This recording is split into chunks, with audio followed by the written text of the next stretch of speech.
Hi students. Class is not officially started yet, but I want to take some time to introduce you to the course and your experience of it as a distance learner.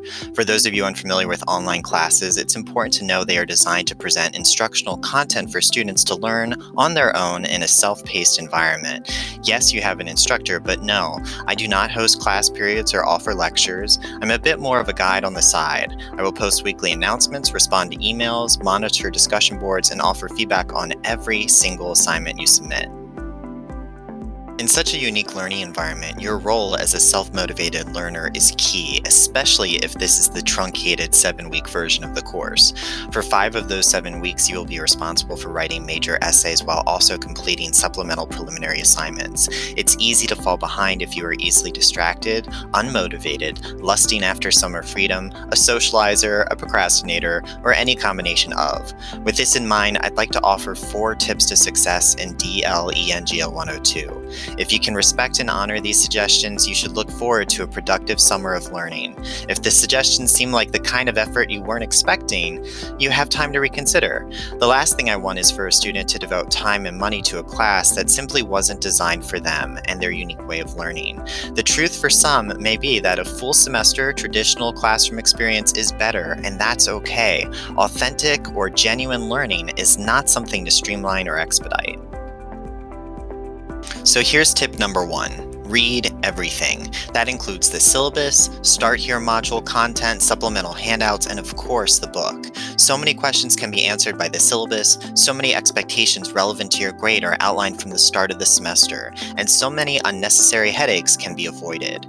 The textbook is essential here, even more so since your instructor will not be directly teaching you the text content in a lecture format. You must read. You should take notes as you do, and you will come to appreciate that the coursework is designed for you to use in your writing. It informs your writing skills and your argumentation knowledge with practical application. And if you come across a lesson that does not have a direct discussion board or assignment attached to it, do not skip it.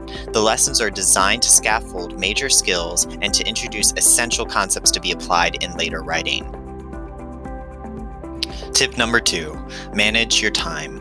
Most of you cannot treat this class like it's the only meaningful thing in your life. You've got jobs, responsibilities, family, maybe children, and of course, there are other classes. I respect that. That's why you need to know the time commitment expected for this class and to find a way to fit it into your already busy schedule.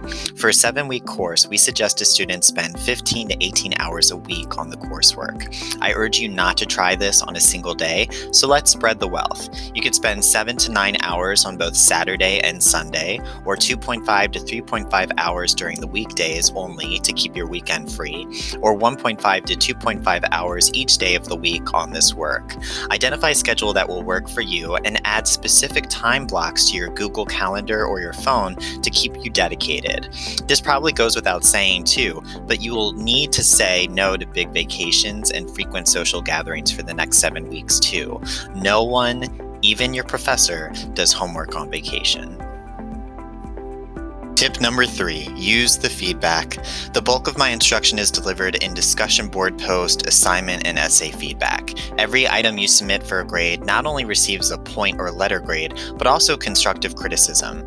If I notice a grammar error pattern or a misunderstood concept or some citation confusion, I will let you know and I will offer you resources to help you improve, and you will improve. You have to commit to accepting feedback though. You have to commit to using the feedback to improve your skill set and to grow as a writer. Understand too that I am not expecting you to be the best writer in the world. My hope is to see an upward trajectory, to see that by the end of the semester, you are a stronger writer than when you started. Stagnation and decline occur when feedback is disregarded or ignored. Don't allow that to happen. Tip number 4, communicate.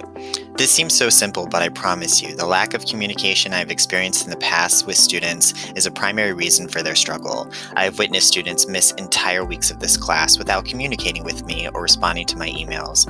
In other situations, I have watched students submit every single assignment while skipping all major essays without communicating with me. If I don't know what's going on your end, I'm in the dark and I cannot help you. That's why when you find yourself in a tough spot, you need to own it, act quickly, and reach out for support as soon as possible. Do not allow the work to pile up before you ask for help, because if you fall a week or 2 behind, it becomes incredibly challenging to catch up, even with my advice and understanding. Throughout the semester, I am bound to offer more tips and suggestions, but in my experience as an educator, these 4 pave the way for student success in DL ENGL 102, especially at the start of a new semester. I hope you take advantage of them, and I hope you enjoy a challenging but rewarding summer of learning.